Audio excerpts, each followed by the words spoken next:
What do we do with her? I asked Slendy, who held the unconscious Ariel in his tentacle. She fainted when she traveled to our world, away from her friends. I didn't get why Smile was acting so rebellious against me, or anyone besides her, for the matter. It wasn't like him to disobey me. Well, we need to take her to the mansion until she wakes up and figure it out from there, he replied as we made our way through the thick forest. The howl of wind and the wolves clashed together in war of dominance in the air, the trees leaning over as if they were telling each other secrets. I loved the atmosphere here, much better than the happy-go-lucky bullcrap the other world was full of. The sky was a dark blue, and very few stars that twinkled in the night. Some said the rest were too scared to stay, so they stopped shining. The moon looked down at us with light that still threatened us, even though the stars fled.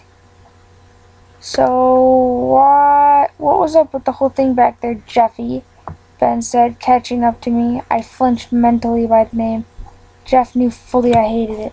Stop calling me that! And I saved her, mumbling the last part. Ben dropped his jaw. Excuse me? Saved? I thought Slendy was joking earlier. But really, Jeff, you kill. Hence the part of your name, since when have you saved? Ben asked, surprised. Look, I could care less about her, but Smile wouldn't get off my ass. Besides, the moron tried to rape her and shot Smile. He had it coming. I shot back. Another thing, Ben continued as we walked into the mansion.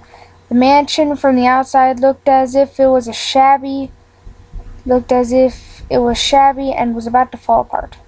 But the inside was luxurious, with a Gothic-like class to it. The mansion had clean floors and dusted objects, something most wouldn't expect. What's up with Smile disobeying you anyway? Ben asked. How the heck should I know? I mean, at first I thought it was because she saved him, but he would have left her afterwards, I replied. Ben shook his head in shock and looked away from me to Slendy. Whoa. She saved him? Okay, I'm confused, Ben said as Slendy and him and I came to a halt in front of the cellar door. Wait, Slendy? You planning to put her down there as in locking her up? Ben asked, still trying to catch up his mind. Slendy sighed and turned to me, shoving the girl into my arms. Yes, because we need to figure out what's going on and what to do with her before the rest notice.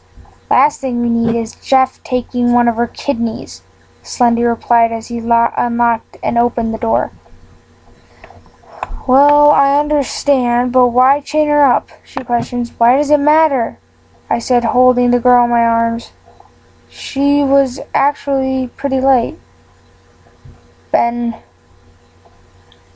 was about to say something, but Slendy cut him off. Jeff, go down there, chain her up, lock the door behind you, and come in the living room. We need to figure this out as soon as possible, Slendy said. I replied with a sigh and carried her down into the dark cellar, which only had a few candles for light. As I began chaining her up, I looked at her face, which was being lit up by the candles that hung up on the walls.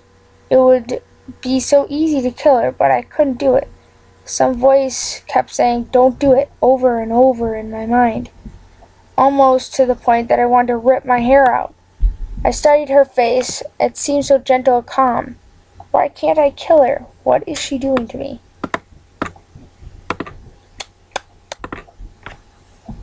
Awake and Alive, Chapter 7.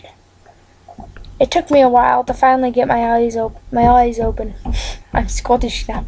They fluttered open and only met with more darkness. The only saving grace I had was the candles on the walls that seemed to look medieval-like.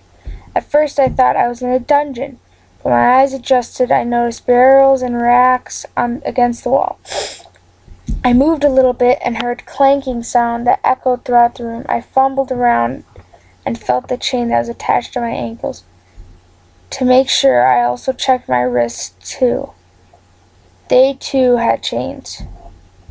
What kind of cellar has chains? I looked around for any sign of a key to unlock the cuffs, but found nothing in the dimly lit room. Why does my voice sound like a dying horse?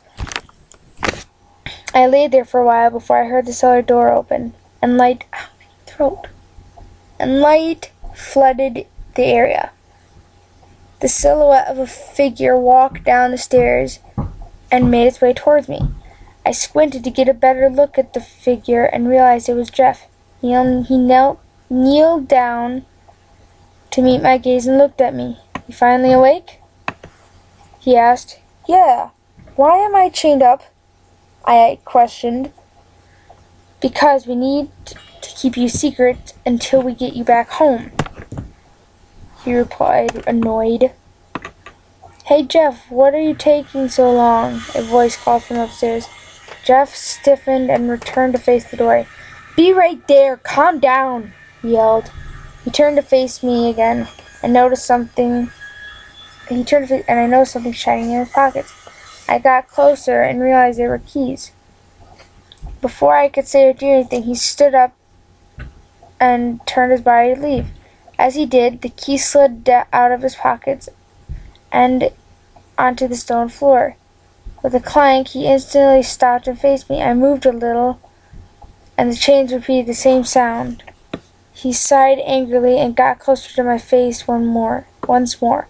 "That sound really annoys me," he hissed before standing up and turning to leave.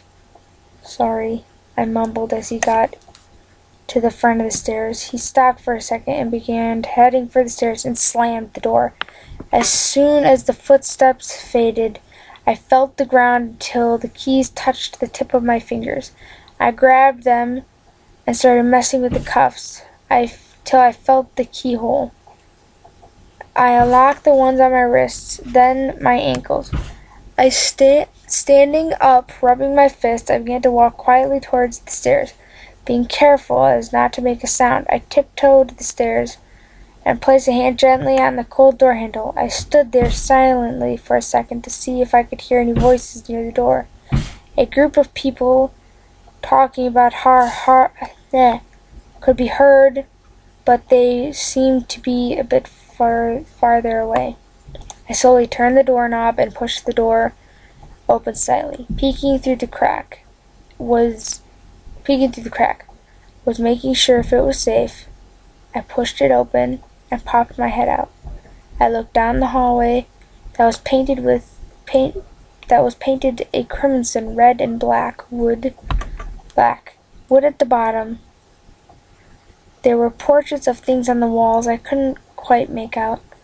Little tables held roses were placed along the wall. It was really different from what I would expect, or anyone for that matter. I got my body around the door and shut it quietly, looking for a sign of someone.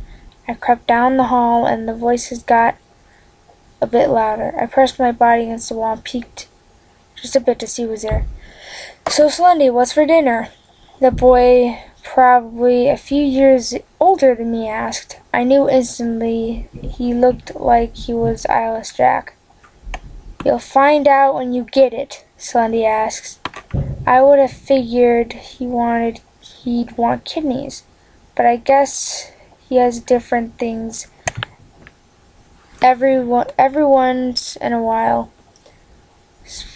Some more male voices laughed, and I could tell who it was because of my line of sight. I heard a chair move and footsteps. "I'm going to go to the bathroom," an unfamiliar voice said. Not really caring who it was at the time, I turned to silently run down the hall. I looked behind me, and the shadow was getting bigger, and they made their way towards the doorway. I quickly found a door and opened it, rushed inside the room, and closed the door. I let out a sigh in relief and backed away from the door. That must have been Masky or Hoodie, considering it wasn't Jeff. Jeff, Ben's, or Slendy's voice, or Jack's. And if they didn't know I was there, I would have been in trouble with Jeff if I got caught. I turned to inspect the room I'd chosen, and there wasn't anything but a window that revealed a garden and a forest behind it. It appeared to be raining out, since the windows had raindrops on them, as if they were crying. I walked further into the room and found an archway that led to another room. The only difference was there was a table in the corner and held wilting black roses and a black piano. The piano was polished with perfection and had dust on it. The rest of the room was not so lucky. The dirty, beige-colored walls were crumbly and somewhat rocky looking. The floor was just concrete, completely different from the rest of the house. I walked up to the withering roses and looked at them. They seemed sad, so I picked up the vase and opened the window so that I could stick the vase out in the rain. I stayed like that until I figured they got enough water.